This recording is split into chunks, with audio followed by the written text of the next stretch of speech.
Hi everyone. நம்ம இன்றைக்கி பார்க்க போகிற டாபிக் என்னதுன்னா foundation of data science using Python IT டிபார்ட்மெண்ட்டில் சாப்டர் 1ல் 12 மார்க் கொஸ்டினில் தேர்டு ஒன்றுக்கான ஆன்சர் தான் பார்க்க போகிறோம். தேர்டு கொஸ்டின்குள்ளது flow control statement in Python.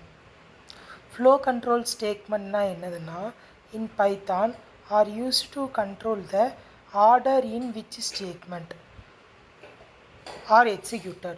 எந்தெந்த ஸ்டேட்மெண்ட்டில் எப்படி எக்ஸிக்யூட் ஆகிட்டு இருக்குதுன்னு சொல்கிறது தான் ஃப்ளோ கண்ட்ரோல் ஸ்டேட்மெண்ட்டுன்னு சொல்லி பார்க்கும். அது கண்ட்ரோல் பண்ணும். They help program make decision and repeat task. இது எதுக்காண்டி பண்ணுறோன்னா சரியான டிசிஷன் மேக் பண்ணதுக்கும் ரிப்பீட்டான டாஸ்க் முடிவுகள் எடுக்கிறதுக்காண்டியும். கண்டிஷ்னல் ஸ்டேட்மெண்ட்டில் மொத்தம் 3 டைப் உண்டு. அது என்னதுலான்னா if, if else, if elif எல்ஸுன்னு சொல்லி 3 உண்டு. ஒன்று பற்றி என்னன்னு சொல்லி பார்க்கலாம். Conditional statement allow Python to execute certain code only if a condition is true. கண்டிஷன்னாலே தெரியும், ஏதோ ஒரு கண்டிஷன் வச்சுருக்காங்க, அது ட்ரூவாக இருந்தால் எக்ஸிக்யூட் ஆகும் அப்படின்னு சொல்கிறாங்க. இஃப் கண்டிஷன் டெஃபினிஷன் பார்த்துடலாம். Execute a block of code only if the condition is true.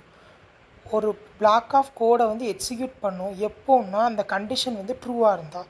ஒரு சிம்பிள் ப்ரோக்ராம் கொடுத்துருக்கேன் பாருங்கள். ஏஜ்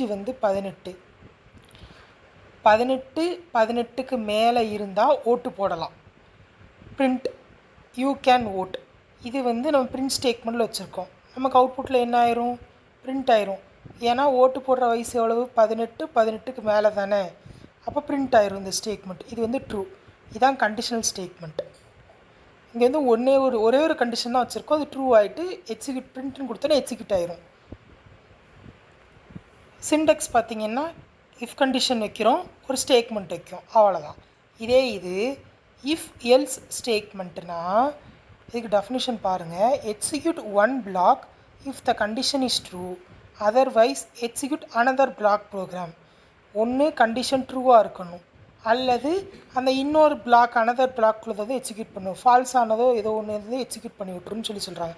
இப்போது ஏஜ் 16ன்னு வச்சுக்கோங்க. உதாரணத்துக்கு பையனுக்கு நம்ம சொல்லிக்கிற அசம்ஷன் பண்ணிக்கிறோம். ஏஜ் ஒரு பையனுக்கு 16, ஓட்டு போடுற வயசு if age is greater than 18 and 18க்கு மேலேன்னு சொல்லியிருக்காங்க. Print you can vote. நமக்கு ஏஜ் 16ன்னு சொல்லிவிட்டு இங்கே யூ கேன் ஓட்டுன்னு கொடுத்தா நம்ம கண்டிஷனை என்ன செட் பண்ணி வச்சுருக்கோம்? 18ன்னு சொல்லி செட் பண்ணி வச்சுருக்கோம். அப்போ எப்படி இது ட்ரூ ஆகும்? வராது. இஃப் ஸ்டேட்மெண்ட்டு வராது.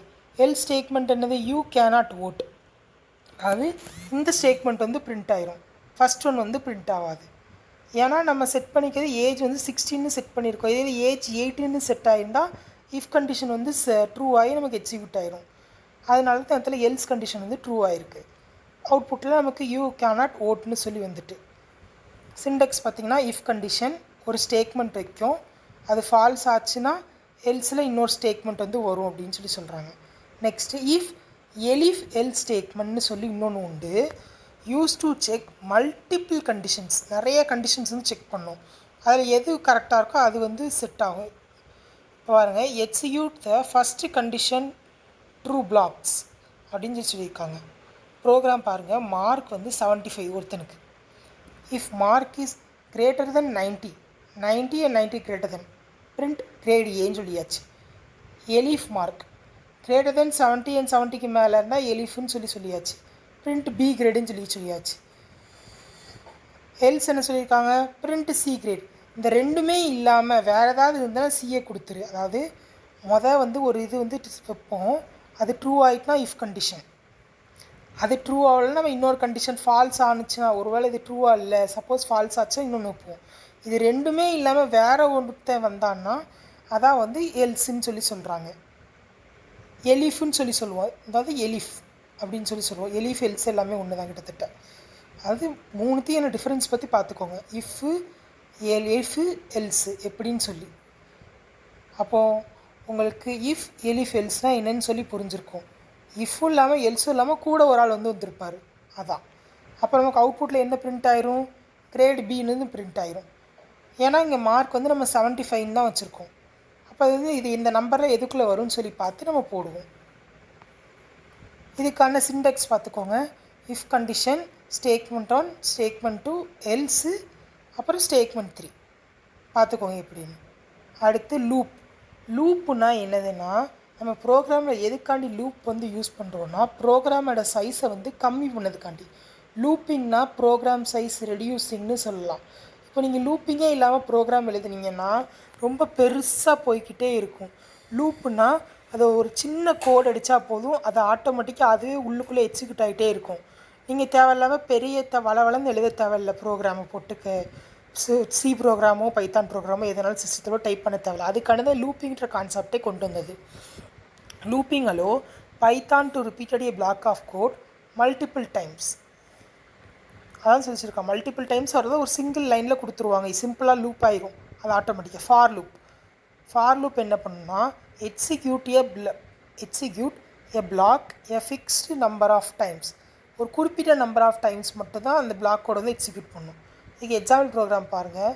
ஃபார் ஐ இன் ரேஞ்ச் 5ன்னு சொல்லி கொடுத்துருக்கேன். பிரிண்ட் ஐயோட ரேஞ்சே 5ன்னு சொல்லி கொடுத்துருக்கேன். கொடுத்துட்டு பிரிண்ட் ஐன்னு கொடுத்தேன்னா நமக்கு அவுட்புட்டில் வேல்யூ என்ன வரும்? 0 1 2 3 4 5 வேல்யூ வந்துட்டா. நமக்கு ரேஞ்ச் என்னன்னு சொல்லி கொடுத்துருக்கோம், 5ன்னு கொடுத்துருக்கோம். நமக்கு 5 ரேஞ்ச் வந்துட்டா. அதான் இது. ஒயில் லூப்னா என்னது? Execute a block until a condition become false program. ஃபால்ஸாக இருக்கிற வரைக்கும். இதுக்கு பாருங்கள், count is equal to 0, while count 5ன்னு சொல்லி கொடுத்துருக்கேன். பிரிண்ட் கவுண்ட்டுன்னு கொடுத்துட்டு கவுண்ட் ப்ளஸ் 1 பை 1 வந்து கவுண்ட் ஆகிக்கிட்டே இரு 5 வர வரைக்கும் அப்படின்னு சொல்லி சொல்கிறாங்க. கவுண்ட் ஆகிக்கிட்டே இருக்கா, 0 1 2 3 4ன்னு. புரியுதா எப்படின்னு சொல்லி? ஃபார் லூப்புக்கும் ஒயில் லூப்புக்கும். இவ்வளோ தான் ஃப்ரெண்ட்ஸ் இந்த கொஸ்டினுக்கான ஆன்சர். இந்த கொஸ்டின் கேட்டால் ஃபஸ்ட்டு டெஃபினிஷன் எழுதணும். டெஃபினிஷன் எழுதிட்டு ப்ரோக்ராம் எழுதணும். ப்ரோக்ராம் எழுதி அவுட்புட் எழுதிட்டு சின்டெக்ஸ் இருந்தால் சின்டெக்ஸ் எழுதணும். நீட்டாக எழுதணும். முக்கியமான வேர்ட்ஸ் இருந்தால் அதை நான் சொல்கிறேன், அதை வந்து கீவேர்ட் பண்ணி காட்டுங்க. அப்போ உங்களுக்கு இந்த கொஸ்டினில் உங்களுக்கு ஃபுல் மார்க் வந்து விழுந்துடும். இந்த லெசனில் இருக்க ரிமைனிங் வீடியோஸும் நான் எவ்வளோ சீக்கிரம் முடியுதோ அதை நான் குயிக்காக அப்லோட் பண்ணுறேன். அதுக்கு முன்னாடி சப்ஸ்கிரைப் பண்ணாதவங்க நம்ம சேனலை சப்ஸ்கிரைப் பண்ணிட்டு பெல் பட்டன் தான் கிளிக் பண்ணிடுங்க. Thank you friends.